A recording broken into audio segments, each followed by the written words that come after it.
Hey everybody.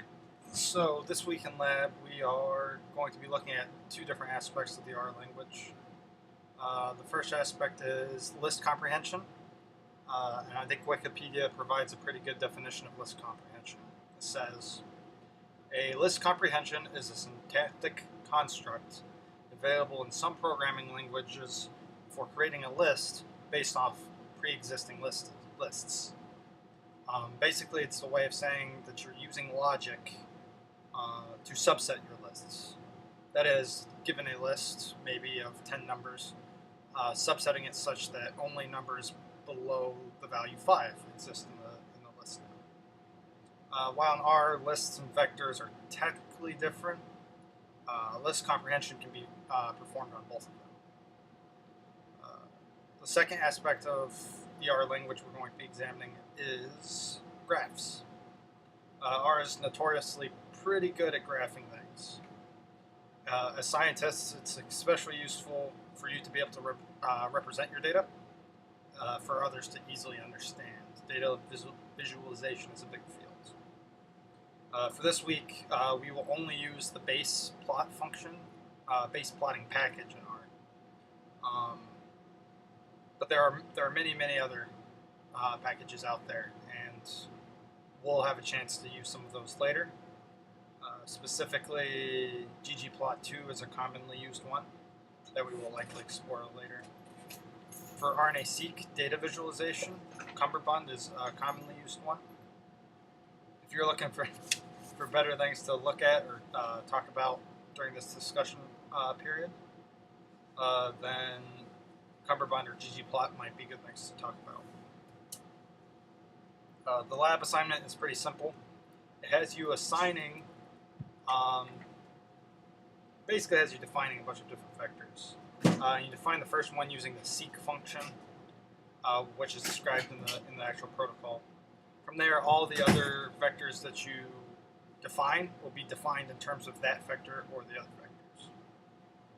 That is, you'll define vector A, and then vector B will be defined in terms of vector A, and so on and so forth. You should name all the vectors in the way that the lab instructs you to.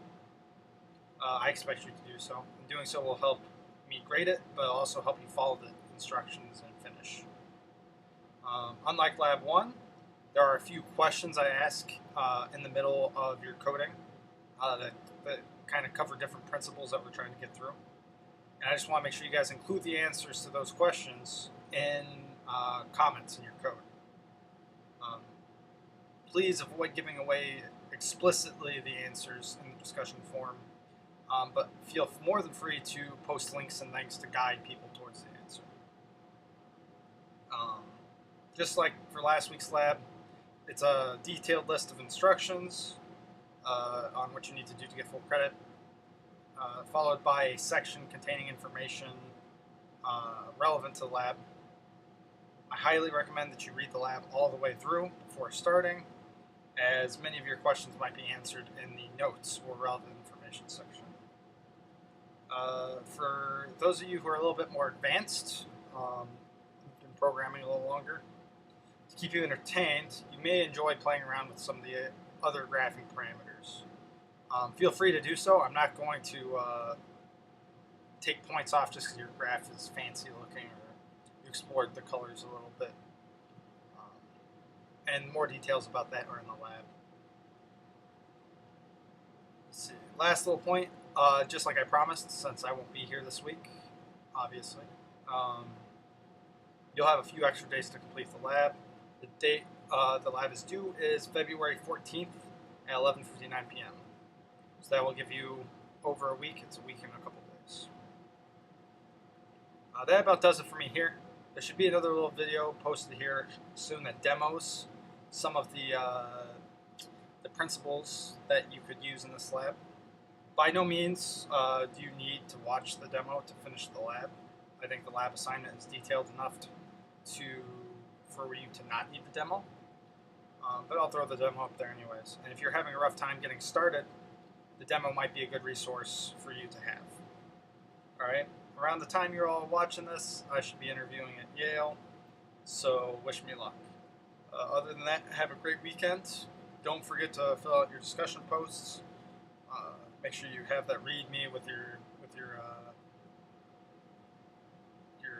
submission. Don't submit any plots. So I should be able to run your script and generate all the plots I'm going to look at to grade. So don't submit any plots. Submit your script and your README as a zipped file, just like last week. I'm going to do my best to do what I did this last week, and give you feedback as I get it. But again, like I stated in my email, I make no promises about the number of times I will be able to look at your code, if at all. So you should assume that your submission is final. That is, you won't have another chance to submit. But if I get a chance and you submit early enough, then you will have the opportunity to resubmit to perhaps improve your grade. All right, that's about it. This is signing out. Keep an eye out for that demo, and have a good day.